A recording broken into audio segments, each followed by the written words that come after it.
नमस्कार दोस्तों। पिछली कड़ी में हमने महाराज की एक सफल पारी और फिर इस युद्ध में सिद्दी के प्रवेश को देखा। इस एपिसोड में आप मराठों ने एक ही समय में दो शक्तिशाली शत्रुओं को कैसे कांटे की टक्कर दी। अब सिद्दी के युद्ध में प्रवेश के कारण नाकाबंदी पूरी तरह से अवरुद्ध हो जाने के बाद भी मराठा अपना सिर हथेली पर रख के आपूर्ति कैसे कर रहे थे और इतना कठिन संघर्ष करने वाले महाराज के जीवन के इस अंतिम युद्ध का अंत क्या हुआ, ये जानने के लिए इस वीडियो को अंत तक जरूर देखें। नमस्कार दोस्तों, ये चैनल हमने इतिहास में घटी देश विदेश की अच्छी बुरी पर महत्वपूर्ण घटनाओं को प्लान व्यू द्वारा भौगोलिक परिस्थिति के साथ यूनिक तरीके से दिखा के समझाने की कोशिश की है, जिससे आपको वो ऐतिहासिक घटनाएं समझने में आसानी हो और उसमें से जो भी अच्छा है उसे अपने देश की उन्नति के लिए स्वीकार करें और उनमें जो भी गलतियां हैं उनसे सबक ले और वे हमसे भविष्य में ना हो इतने जागृत बने।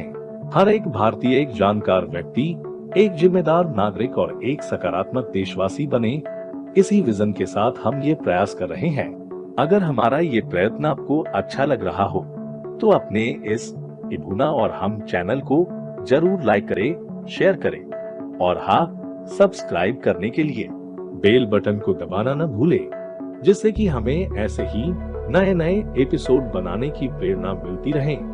धन्यवाद। वंदे मातरम। सिद्दी के आगमन के कारण अंग्रेजों को भी अपने आरमार को खांदेरी के निकट लाना पड़ा। इसका कारण ये था कि अंग्रेज सिद्दी पर बिल्कुल भी भरोसा नहीं करते थे। खांदेरी खुद हथियाने के सिद्दी के इरादे को वे भली भांति जानते थे और अगर ऐसा होता तो अंग्रेजों को डर था कि उसका पड़ोस बहुत परेशानी भरा और खतरनाक होगा। इसलिए संभवतः इस युद्ध के लिए अब तक उन्होंने सिद्दी से मदद नहीं मांगी। सिद्दी का अनुभव उनके लिए भी ऐसा ही था, क्योंकि जब अंग्रेजों ने सिद्दी को बारिश के मौसम में मुंबई के बंदरगाह में अपने बेड़े को हल करने की अनुमति देते थे, उस समय सिद्दी के आदमी मुंबई पोर्ट में दंगे करते थे। इसलिए वहाँ भी अंग्रेज सिद्दी को आश्रय नहीं देना चाहते थे, परंतु सिद्दी ने मुगलों का आधिपत्य यानी कि सुजरेनिटी मान ली थी। इसलिए सूरत के अंग्रेजों पर सिद्दी को शरण देने के लिए वहां के मुख्य मुगल अधिकारी का दबाव आता था।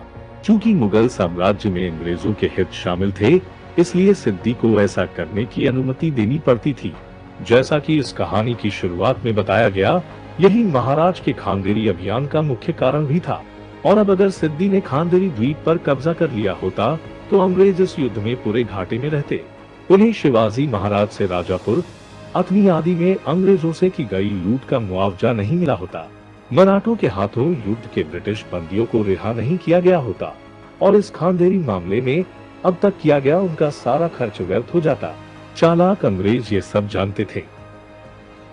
जब सिद्दी 16 नवंबर को खांदेरी द्वीप के पास पहुंचा तो उसने तटबंदी का निरीक्षण करने के लिए अपने जहाजों के साथ द्वीप पर गश्त की और नाकाबंदी के उद्देश्य से अपने आरमार को अच्छी तरह से अरेंज किया।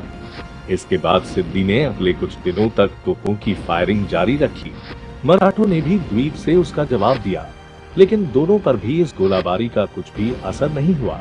फिर भी सिद्दी के आरमार आने के बाद खांदेरी की नाकाबंदी एकदम से कड़ी हो गई। इससे अंग्रेजों की उम्मीदें भी थोड़ी बढ़ी। 15 नवंबर को सूरत काउंसिल को भेजे गए पत्र में मुंबई काउंसिल ने कहा कि पिछले 8 दिनों में एक भी नाव मुख्य भूमि से खांदेरी नहीं गई है। हमें खबर मिली है कि खांदेरी के लोगों को रसद की सख्त जरूरत है और रसद के बिना वे 10 दिनों से अधिक टिक नहीं पाएंगे। उम्मीद है कि यह सच होगा। इसी तरह उन्हें और भी एक उम्मीद थी कि अगर मराठों ने आत्मसमर्पण किया तो भी वे सिद्दी के सामने नहीं बल्कि अंग्रेजों के सामने ही आत्मसमर्पण करेंगे। लेकिन भ्रम का ये कद्दू भी जल्द ही फट गया। 21 नवंबर 1679 को मराठों ने द्वीप के पहाड़ी के एक पेड़ पर एक सफेद झंडा लगाया। ये देखकर केगुन ने तुरंत सर्जन कली, एक डच और एक पुर्तगाली व्यक्ति को एक नाव में द्वीप पर बातचीत के लिए भेजा। इस समय मराठों ने उनसे शिष्टाचार से बात की। यह पूछे जाने पर कि सफेद झंडा क्यों खड़ा किया गया, मराठों ने जवाब दिया कि यह मुख्य भूमि के तट पर लोगों के लिए एक प्रतीकात्मक संकेत था। उस पर यदि आप आत्मसमर्पण करते हैं तो ब्रिटिश आपके साथ शिष्टाचार और सुरक्षा के साथ व्यवहार करेंगे ऐसा ब्रिटिश दूत ने कहा। तब मराठों ने उत्तर दिया, यदि आप यहाँ 12 महीने भी रहें तो भी हम द्वीप नहीं छोड़ेंगे। वहीं अंग्रेजों की तरह ताक पार बैठे सिद्दीनी ने भी बातचीत करने के लिए एक नाव भेजी थी, लेकिन मराठों ने नाव में बैठे लोगों से बातचीत नहीं की, बल्कि उन्हें धमकाया। किले की शिबंदी की ऐसी मानसिक शक्ति और मजबूत स्टांस के कारण अंग्रेजों ने संधि की दिशा में अपना सतर्क अभियान जारी रखा। इधर सिद्दी के दिमाग में अब एक अलग ही योजना पक रही थी। जब नागांव से मराठों की नावें खांदेरी तक आपूर्ति पहुंचाने की कोशिश करेंगी तो वे उन पर आंखें मूंद लेंगे और उन्हें नाकाबंदी तोड़ के जाने देंगे और फिर उनका पीछा करने के इरादे से एकदम द्वीप पर उतरेंगे और उस पर कब्जा कर लेंगे। उसने केगविन को भी यह सूचना दी कि तुम भी तैयार रहो और जब मैं और मेरे लोग टापू पर उतरेंगे तब अपनी शिबंदी के साथ खांदेरी पे तो गोले बरसा। चतुर केगविन ने तुरंत महसूस किया कि एक बार अगर सिद्दी को खांदेरी पर कब्जा मिल गया तो वह हमें वहां उतरने भी नहीं देगा और खुद द्वीप जब्त कर लेगा। 26 नवंबर को लिखे पत्र में केगविन ने तुरंत मुंबई काउंसिल को इन सभी तथ्यों से अवगत कराया और बिना समय बर्बाद किए शिवाजी के साथ समझौता करने की चेतावनी दी। सिद्दी और अंग्रेजों द्वारा प्राप्त जानकारी के अनुसार खांदेरी पर मराठा शिबंदी को भोजन और पानी की कमी के कारण भी नुकसान उठाना पड़ा होगा, लेकिन तब भी द्वीप पर किला बनाने के उनके काम में थोड़ा सा भी भंग नहीं हुआ था। उसमें भी इतनी सख्त नाकेबंदी के बावजूद दुश्मन को झांसा देकर खांदेरी तक आपूर्ति पहुंचाने का काम जारी रहा। इसके बारे में केगविन ने अपने 3 दिसंबर के पत्र में एक दिलचस्प घटना का उल्लेख किया है। द्वीप से आई 2 नावों को सिद्दी के जहाजों ने टोंका। तब शिवाजी की नावों में बैठे लोगों ने यह कहते हुए कि हम एक अंग्रेजी जहाज के लोग हैं, ऐसा बता के जहाज, उसके कप्तान और उसके पायलटों के अधिकांश झूठे नाम भी बता दिए। इतने प्रॉपर ढूंढ के साथ उन्हें जाने की अनुमति मिल गई और इस तरह वे उनके बहुत करीब आए और फरार हो गए। अगली रात 18 जनवरी की घटना भी उतनी ही दिलचस्प है, केवल इस बार अंग्रेजों की बारी थी। उस रात करीब 12 बजे अंग्रेजी स्क्वाड्रन ने 2 गलबतों को देखा तो अंग्रेजों ने उन्हें टोका। तब उस जहाज से जवाब मिला कि ये अपना ही है, लेकिन अंग्रेजों ने यह व्यवस्था की थी कि शाम को इशारे की तोप होने के बाद स्क्वाड्रन मैन से कोई भी नाव बिना किसी विशेष कारण के अपना स्थान नहीं छोड़ेगा, और इसलिए सिद्दी और उसकी नावें अपने स्थान पर थी तो असली प्रकार उनके ध्यान में आया और उन्होंने उन गलबतों पे कई तोप के गोले दागे, लेकिन उसका कोई फायदा नहीं हुआ और वह गलबतें खुद से चली गई। इस घटना से हम ये बताना चाहते हैं कि अंग्रेजों का बेड़ा करीब 9 से 10 नावों का था और सिद्दी का बेड़ा 30 से 31 नावों का, यानी महाराजा के शैशवावस्था के बेड़े की तुलना में अधिक आधुनिक और अनुभवी, यानी लगभग 40 विभिन्न प्रकार के आरमारी बेड़े ने घेरा हुआ है। इस तरह की घेराबंदी हमारे ही अपने पूर्वज जान हथेली पे लेकर तोड़ रहे थे और किला बनाने के लिए आपूर्ति पहुंचा रहे थे। अब इसकी जरा कल्पना करें कि ये कितने साहस का और जोखिम भरा काम था। कैसे एक तरफ जान को खतरे में डालकर और दूसरी तरफ दिन रात मेहनत कर बनाए गए ये किले आज हम कैसी अवस्था में रख रहे हैं। हमसे उनकी देखभाल तो होती ही नहीं, ऊपर से हम इसे भद्दा करके कुछ विकृत दिमाग वालों द्वारा घिनौनी हरकतें भी की जाती हैं। ऐसे लोगों को शर्म आनी चाहिए। अब किले के इतिहास में मराठों के साथ एक चौंकाने वाली बात हुई। 9 जनवरी 1680 की शाम को सिद्दी ने खांदेरी और मुख्य भूमि के बिचवाले उंदेरी द्वीप पर अपने आदमियों और बड़ी तोपों को उतार दिया, द्वीप पर एक किले का निर्माण शुरू कर दिया। 12 जनवरी को मराठों के एक बेड़े ने निर्माण को रोकने के लिए उंदेरी पर हमला किया। दोनों ओर से तोपों की भड़ीमार हुई, लेकिन मराठों को हुई भारी क्षति के कारण वे पीछे हट गए। सिद्दी ने बाद में उंदेरी पर और 300 आदमियों और 10 बड़ी तोपों को उतारा। 26 जनवरी को दौलत खान ने फिर उंदेरी पर आक्रमण किया, लेकिन सिद्दी की सतर्कता और जौल से प्राप्त गुप्त सूचना के कारण उसने दौलत खान के हमले को सफलतापूर्वक खारिज कर दिया।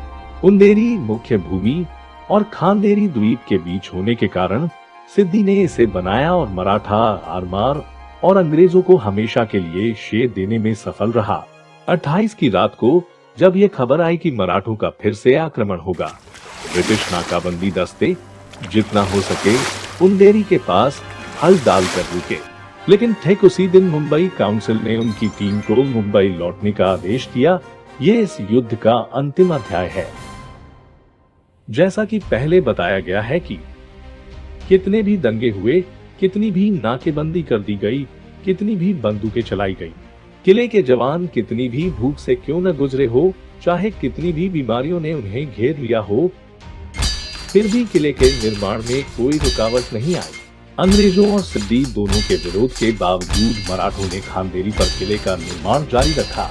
ये बात मुंबई काउंसिल ने 17 दिसंबर, 22 दिसंबर और 1 जनवरी 1680 को सूरत काउंसिल को लिखे खतों में झुककर प्रशंसा करते हुए कही कि हमें लगता है कि खानदेरी द्वीप शिवाजी के ही अधीन रहेगा, क्योंकि वे आश्चर्यजनक रूप से टिके हुए हैं।